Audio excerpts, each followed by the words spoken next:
naža tehnika.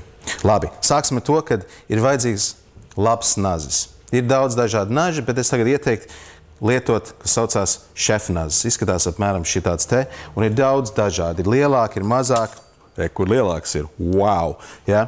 Un svarīgākais, kas ir mūsu šefnazi, ir tas, kad viņam ir atkāpīt, ja? Kad mēs varam uz, teiksim, tā, lai mūsu pirksti nesitās pret galdu vai pret dēļi, kad mēs varam vienkārši griezt. Ja?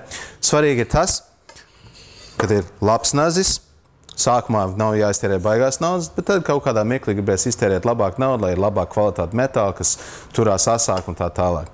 Ko mēs gribam darīt šeit? Mēs gribam atkal uzlabot dzīves kvalitāti, iemācīties, kā lietot nazi pareizi. Tad, ko es daru? Es, protams, esmu krēlis, jūs varbūt ne visi esat krēļi, bet es turēšu nazis kreisā rokā. Un ko es daru? Es vienkārši mēs ņemam to nazi, turam aso galu uz dēļa, un mēs gribam vienkārši, lēni, uzmanīgi cilāt nazi uz augšu un uz leju šitā te. Nākamais, ko mēs darām, mēs ņemam otru roku, mēs liekam klāt pie mūsu naža. Es ņemu kauliņus, kā varētu teikt, pirkstu kauliņus, un es pielieku klāt pie nazas. Tagad tas ir tā kā aizsargs. Un ko es daru tagad? Es turu to nazi un stabilizēju viņu tā, lai viņš nekustās. Ja?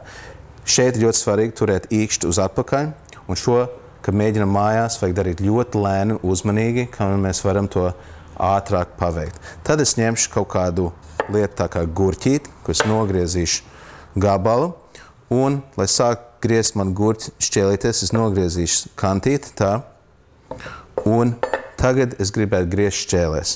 Un pasies, kā man sanāks. Man būs apmēram 2-3 mm šķēlīts, un var redzēt, kā man roka strādā blakus. Īsumā nestrādā nemaz.